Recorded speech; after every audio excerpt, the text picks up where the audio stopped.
Hey guys, my name is Steve, this is Heroine's Corner, welcome back to my channel, and today I'm going to be talking about some 2022 new releases that I'm dying to read.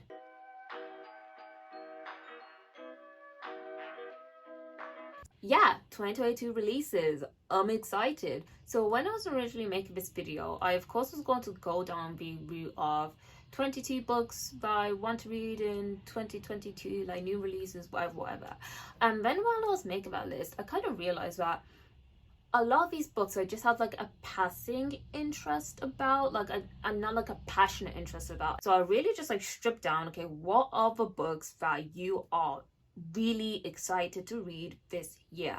And I knocked it all the way down to 6. That's not to say that I don't care about what other new releases are coming out. I am really excited about other new releases coming out too. But it's just that these 6 are the ones that are on my radar, and it will give me like more focus when it comes to reviews or like books are like, if I want to buy a book, like these would be the 6 that are prioritized. Also, this book contains no Black British like new releases because I'm doing that in a separate video, and if I included Black British releases in this, all the books would just be like Black British books, and like I really kind of wear the spotlight but other books I'm interested in as well. Please remember to like this video, follow me on Twitter, and also subscribe to my channel. But without further ado, let's get into the books. So the first book I'm going to actually scream the rooftops about is, of course, Babel. Is that how you say it? Babel? Babel?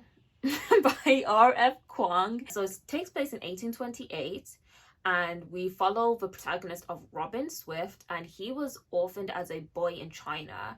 But then like this mysterious Professor Lavelle takes him and raises him in Britain, and eventually he goes to Oxford's translation institute called like Babel, and it's really well known for like translation, but also really known for something called like silver working, which really helps with translation in like a magical way. This book is about how Babel, this institution, uses silver working to help England kind of colonize the rest of the world.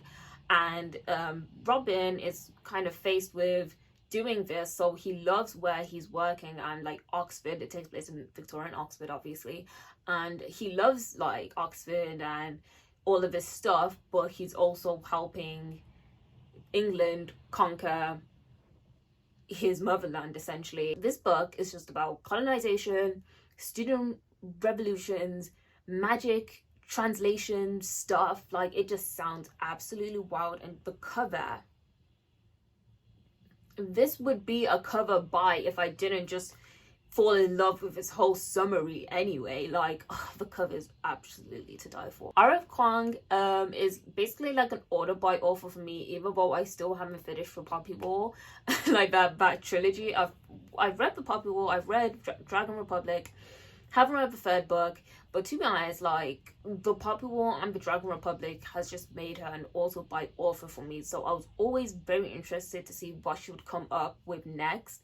And Babel is just like a book that feels like it's written for me. So the next book I want to talk about is You Made a Fool of Death with Your Beauty by Kaike and this is a romance novel, their first romance novel. I am so unbelievably excited to be reading a romance novel by them. I read their memoir earlier this year, and just the passages are about like love and relationships. They were one of the like some of the most beautiful passages, and it's like so visceral and just so creative. I absolutely adored reading those passages. So just knowing that they are now writing a whole romance novel, I'm sold. I am absolutely sold. We follow a young woman who has just lost her like husband or like longtime boyfriend or something of that nature, and she's kind of still grieving that loss while also trying to move on with her life. At a party, she meets like this guy who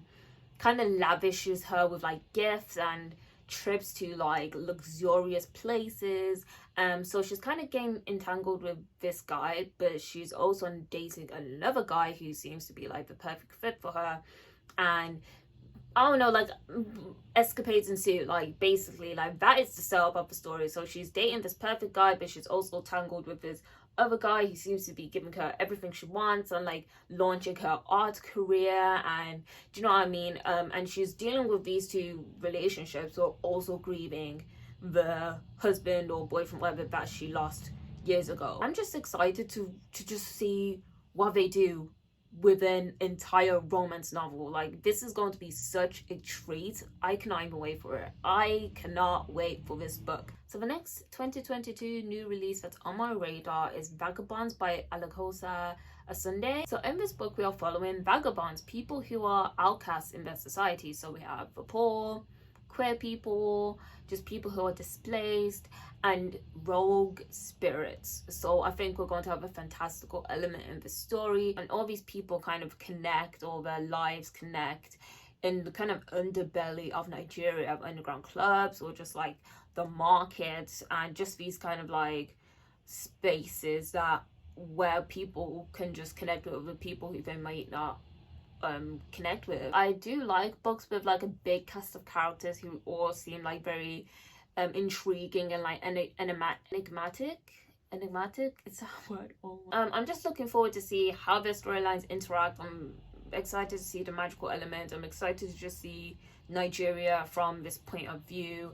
And yeah, let me just read this book. So the next book I'm going to talk about, I feel like it's been like published like earlier, like, so I know it's a new release, but I don't know how it's a new release. I feel like I've seen this book like before. But anyway, the book I'm talking about is How We Go in the Dark by Sakura Nagamatsu.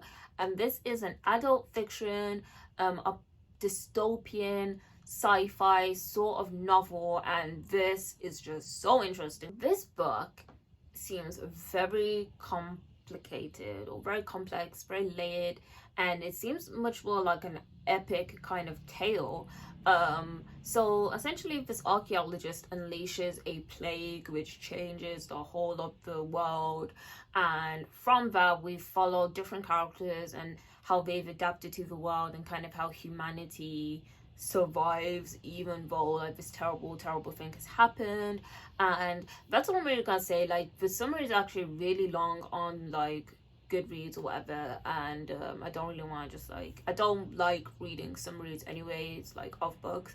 But yeah, this just seems like an epic tale, and it's a book that feels like would intimidate me. It's a book that feels like I would stay away from, and I'll just hear other people's opinions, and I just won't read that book because it just seems a bit too much of a thing. But it just seems like it'll be a very engaging, interesting read that will immerse you, and I want to just see it. And also, I'm not one of those people who's kind of like, I don't want to read about like plagues or an epidemic like in books. I'm pretty sure coronavirus has like traumatized all of us, but like it hasn't traumatized me to that extent where I can't read about a plague in a book. So the next book I'm going to talk about is in a similar vein to the book previously, in that it's like kind of apocalyptic, kind of sci-fi, kind of an epic tale, and that is Goliath by Tucci Onyebuchi, and this is a novel that's set in 2050, and the world is emptying. The rich and powerful are leaving the earth because probably the earth is like completely destroyed by climate change by then, and is leaving everyone else to fend for themselves. And we kind of see, maybe it's like the opposite to the book previously. Like, I think we're going to see the more uglier version of what happens when there's a complete like catastrophe, and how, what is humanity at that time? Like, is it still like good, compassionate, kind, or is it going to be a bit monstrous? Somebody talks about like people taking stuff, looting, and cannibalization, like not like actual cannibalization, but like their neighborhoods are being like just completely destroyed, and it sounds so exciting. Doesn't that sound exciting? And if it happens in the future, at least I've read this book so I can know what's about to go down in 2050. So the next book I'm going to talk about is a historical fiction, fantasy, mythology retelling. You've probably seen this book about, and that is Kaike by Vaishnavi Patel. I am so sorry if I butchered anything. Like, how I would read is like kaike, oh my gosh, I'm actually making a fool of myself on YouTube. So this book's about Hindu mythology, and I know very, very little about Hindu mythology, but the summary of this book was just so intriguing, and I've just been seeing everyone very excited for this book. I feel like the stories of feminist storytelling, I've been seeing people comparing it to like other feminist retellings of mythology recently. We're following like a princess who has kind of just been reduced down to her marriage alliance, and that's all she's somewhat good for. So one day she goes to these texts that her mother used to study and talk to her about, and in those texts she finds magic, and with this magic she transforms herself from this sidelined princess into this warrior diplomat, a very important figure with a very important presence. But using this magic has consequences, like dark consequences. I'm not quite sure like what happens in the mythology, but I have a feeling things don't turn out well for her. Maybe, I'm not sure.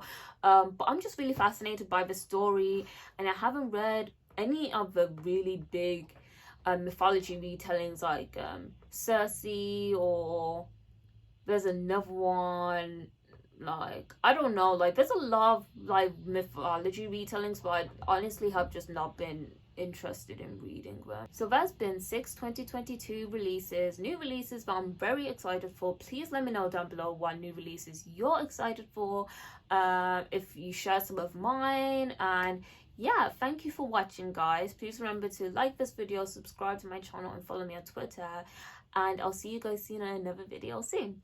Bye.